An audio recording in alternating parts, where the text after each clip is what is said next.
काल शासनाने मराठा आरक्षण उपसमितीने जो ओबीसीचा घात करणारा शाबूल करणारा जाहीर काढला त्याची आज आम्ही या ठिकाणी होळी केली आहे। मराठा समाजाला आरक्षण द्यावं याबद्दल आमचा कुठलाही विरोध नाही, परंतु ओबीसी मध्ये त्यांची घुसखोरी करू नये, ओबीसी मधून त्यांना आरक्षण देऊ नये ही आमची कायम भूमिका होती। आमचे समता परिषदेचे संस्थापक अध्यक्ष आणि ओबीसीचे राष्ट्रीय नेते माननीय चंद्रराव भुजबळ साहेब यांची सुद्धा ती भूमिका आहे आणि त्यांनी आम्हाला सांगितलं की ज्या वेळेस ओबीसीवर अन्याय होईल त्या वेळेस आपण महात्मा फुले समता परिषद आणि सर्व ओबीसींनी त्याचा विरोध करायला पाहिजे। तरंगे पाटील यांनी मराठा आंदोलन जे बेकायदेशीर होतं ते मुंबईला केलं, हायकोर्टाने चपराक मारले आणि त्यांना अक्षरशः हाकलून लावण्याचा आदेश काढला आणि म्हणून ते काल घाईघाई निघून गेले। पण जाता जाता मात्र काही विरोधी पक्षातले मराठे सत्तांध लोक आणि सत्तारूढ पक्षाचे सत्तांध लोक ज्यांनी कपटी डाव केला आणि हैदराबाद गॅजेटचं नाव ठेवून त्यांनी या मराठा समाजाला या ओबीसी मध्ये घुसखोरी करण्यासाठी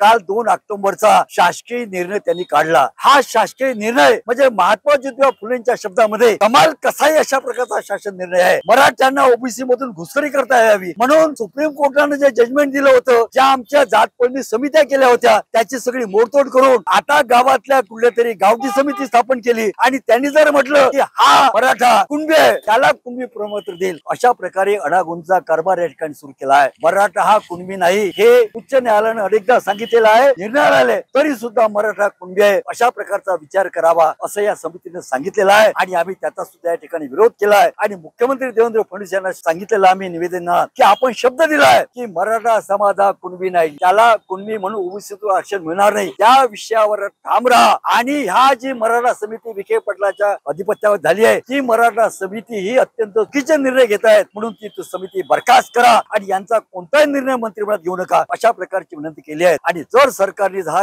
शासन रद्द केला नाही तर आम्ही याच्या पुढे प्रखर अशा प्रकारचं आंदोलन करू, रस्त्यावर उतरू आणि अशा प्रकारचं आरक्षण आम्ही या ओबीसी घुसखोरीचं कधी देणार नाही अशा प्रकार सांगितलं आणि माननीय भुजबळ साहेब ते आमच्या पाठीमागे आहे आणि त्यांच्या आदेशाने हे आंदोलन आता सारखं सुरू होणार आहे। गणपती उठले की त्याच्यानंतर मात्र आम्ही इथे धरणे आंदोलन करणार, उपोषण करणार आणि सरकारला जाब विचारणार हे आमचं निश्चित आहे। आज आमचे सगळे सहकारी या ठिकाणी आले आहेत, मी त्यांना धन्यवाद देतो आणि आमचा संदेश मुख्यमंत्र्यांपर्यंत पोहोचवा अशी आम्हाला आणि मीडियाला आम्ही विनंती करतो। धन्यवाद।